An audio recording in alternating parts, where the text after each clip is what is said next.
بسم الله الرحمن الرحيم قل إن كنتم تحبون الله فاتبعوني يحببكم الله يغفر لكم ذنوبكم والله غفور رحيم.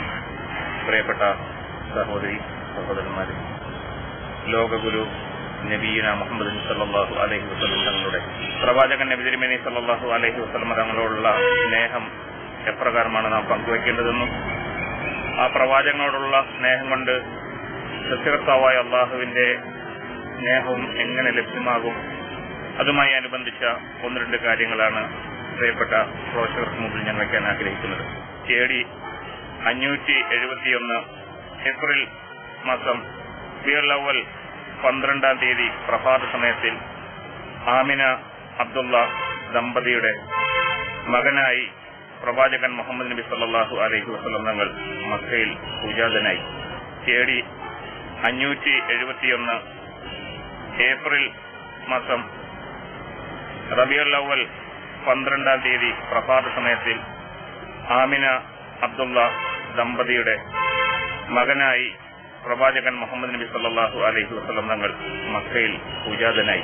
AD 631-33 June 8 റബീഉൽ അവ്വൽ 12-ന് തന്നെ പ്രവാചകൻ സല്ലല്ലാഹു അലൈഹി വസല്ലം തങ്ങളുടെ മഹത്തായ മാതൃക ലോകത്തിലാക്കിക്കൊണ്ട് ഇവിടുന്ന് വഫാത്താകുകയും ചെയ്തു. പ്രവാചകൻ സല്ലല്ലാഹു അലൈഹി വസല്ലം തങ്ങളുടെ ജീവിതം ലോകത്തിന് മുഴുവനും മാതൃകയാണ്. അതുകൊണ്ട് തന്നെയാണ് പ്രവാചകൻ സല്ലല്ലാഹു അലൈഹി വസല്ലം തങ്ങളെ ലോക ജനങ്ങൾ മുഴുവനും ആദരവോടെ കാണുന്നത്.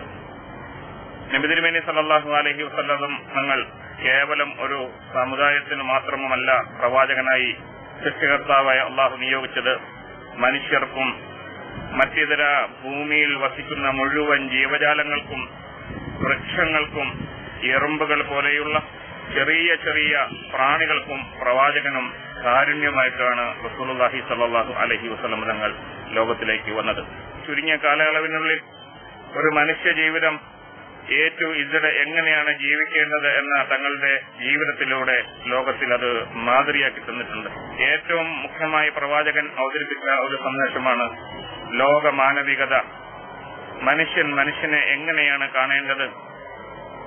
ഇന്ന അബാക്കും വാഹിദ ഇന്ന ഉമ്മക്കും വാഹിദ. പ്രവാചകൻ പഠിപ്പിച്ചു, നിങ്ങളുടെ പിതാവ് ഒന്ന്, നിങ്ങളുടെ മാതാവ് ഒന്ന്. അറബിക്ക് അനർബിയേക്കാൾ ഒരിക്കലും പ്രസക്തിയില്ല. കറുത്തവനോ വെളുത്തവനെന്ന് പ്രസക്തി ദൈവം തമ്പുരാൻ ആർക്കും കൽപ്പിക്കുന്നില്ല. ദൈവഭക്തിയോടുകൂടി ജീവിക്കുന്നവർക്ക് മാത്രമാണ് സർവശക്തിന്റെ മുന്നിൽ പ്രസക്തി ഉള്ളൂ എന്ന് റസൂലുള്ളാഹി സ്വല്ലല്ലാഹു അലൈഹി വസല്ലം ലോകത്തിൽ പഠിപ്പിച്ചു. ഈ മഹത്തായ സന്ദേശം നമ്മളെ പഠിപ്പിക്കുന്നത് ലോകത്തിൽ ജാതിയുടെ പേരിലും മതത്തിന്റെ പേരിലും അടിച്ച് അകന്നു നിൽക്കണമെന്നല്ല. എല്ലാ മതവിശ്വാസികളെയും മതവിഭാഗങ്ങളെയും എല്ലാവരെയും ഒരു മാതാവിന്റെ മക്കൾ, അതുപോലെ തന്നെ ഒരു പിതാവിന്റെ മക്കൾ എന്ന ദീർഘവീക്ഷണത്തോടുകൂടി മനുഷ്യ മാനവികതയോടുകൂടി കാണണമെന്നാണ് പ്രവാചകൻ സല്ലല്ലാഹു അലൈഹി വസല്ലം പഠിപ്പിച്ചത്. ഇതുപോലെയുള്ള നിരവധി സന്ദേശങ്ങൾ പഠിപ്പിച്ചു.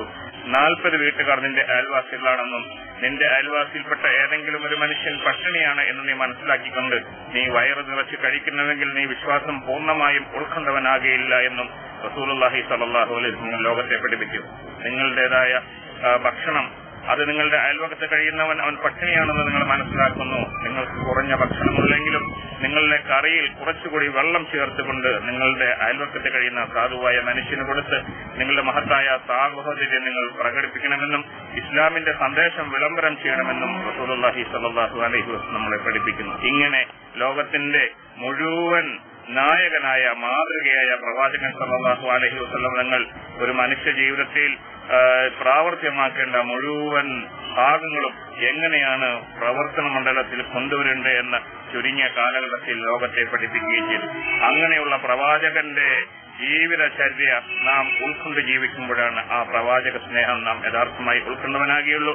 ഇങ്ങനെ പ്രവാചകന്റെ ജീവിതം ഉൾക്കൊണ്ടുകൊണ്ട് നാം ജീവിക്കുമ്പോഴാണ് സൃഷ്ടികർത്താവായ അള്ളാഹുവിന്റെ സ്നേഹം കരസ്ഥമാകുകയുള്ളൂ. സൃഷ്ടികർത്താവായ അള്ളാഹുവിന്റെ സ്നേഹവും സാമീപ്യവും കരസ്ഥമാകുന്ന മനുഷ്യനാണ് പരലോക ജീവിതവും പരലോക സന്തോഷ മോക്ഷ ജീവിതവും ലഭ്യമാകുന്നുവെന്ന് വിശുദ്ധ ഖുർആൻ കൂടി നമുക്ക് പഠിക്കാൻ കഴിയുന്നു. അതുകൊണ്ട് നബി തിരുമേനി സല്ലല്ലാഹു അലൈഹി വസല്ലം തങ്ങളുടെ ജന്മദിനത്തിന്റെ പേരിൽ നാം സന്തോഷിക്കുകയും അതും പ്രകടിപ്പിക്കുകയൊക്കെ ചെയ്യുന്ന ഓരോ മനുഷ്യരും ആ പ്രവാചക ജീവിതത്തിലുള്ള മഹത്തായ സന്ദേശങ്ങൾ തങ്ങളുടെ വ്യക്തി ജീവിതത്തിൽ കൊണ്ടുവന്ന് ജീവിച്ച് കാണിക്കണം, അത് പ്രാവർത്തികമാക്കും. ഇതുകൊണ്ട് മാത്രമേ മനുഷ്യ ലോകത്തിൽ അള്ളാഹുവിന്റെ ശാന്തിയും സമാധാനവും കാരുണ്യവും വർഷിക്കുന്നതിന് കാരണമായി തീരുന്നു എന്ന് ഞാൻ ഇത്തരണത്തിൽ ഓർമ്മപ്പെടുത്തിക്കൊണ്ടും എന്നെ വീക്ഷിക്കുന്ന, എന്റെ ശബ്ദം ശ്രവിക്കുന്ന എല്ലാവർക്കും ആശംസകൾ അർപ്പിച്ചുകൊണ്ട് ഞാൻ എന്റെ വാക്കുകൾക്ക് വിരാമം കുറിക്കുന്നു. ഏവർക്കും നന്ദി, നമസ്കാരം.